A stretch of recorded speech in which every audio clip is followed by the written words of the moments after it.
Everyone, welcome back for another session with Math Buddy. We're going to be learning about greatest common factor. So we're going to be using this instrument which is called Kushner rods to find the greatest common factor between two numbers.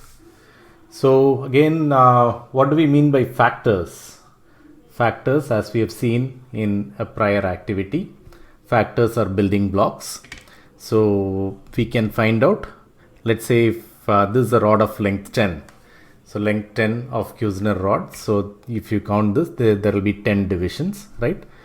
And when we learnt about factors, we found that the rod of length 1 can be used to build this rod of length 10. If I place 10 of these rods of length 1, I'll be able to build a rod of length 10. Or I can use a rod of length 2, which is the red rod. I can use these also to build the rod of length 10, right? So if I place 5 of these rods of length 2, that will also give me a rod of length 10. And I will not be able to use the rod of length 3 or 4, and I will be able to use 2 rods of length 5 also to build a rod of length 10.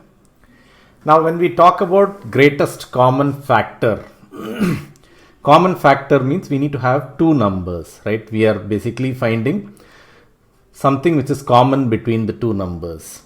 So let's say I want to find the greatest common factor between 10 and 15. So what we do is we find all the factors of 10. So as we just did, the factors of 10 are 1. I can have a rod of length 2 and 5. So these are the factors of 10. Next we will find all the factors of the number 15. So to get 15, what you do is you just place a rod of length 10 and then you attach a rod of length 5. That's how we get 15. How do I find factors of 15? As usual, I can place 15 rods of length 1. So that will give me 15. So one is a factor of all the numbers, right? Then if I try the rod of length 2, you'll see that it doesn't fit because 15 is an odd number and I'll not be able to divide it by 2, right? If I try with 3, right, I'll be able to form a rod of length 15 if I place 5 of these rods, right? If I place 5 of these rods of length 3, I'll get 15. So 3 is a factor. Right, so let's keep this here.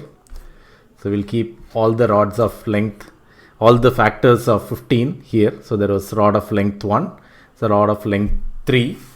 What other thing can be a factor? If I try a rod of length 4, that will not be a factor. So if I place rods of length 4 together, you will see that I will not be able to form a rod of length 15. Again, it becomes 16, right?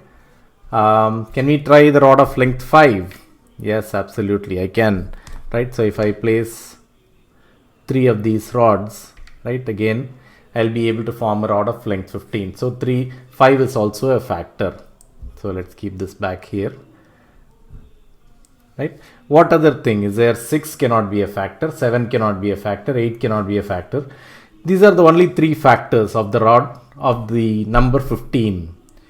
So out of these things, so we have factors of the number 10 here and factors of the number 15 here. Which are the common ones? 1 is a common factor, it's there in both cases. Then 5 is a common factor, right? It's there in both the cases. And out of these two common factors, which is the greatest common factor? It's a rod of length 5. So we call the number 5 as the greatest common factor between 10 and 15. So that's how we do this activity. It's very simple. While it looks like a very complicated mathematical term, greatest common factor, you just find factors of both the numbers, find the common ones between the two, and then find the one that's the greatest among these.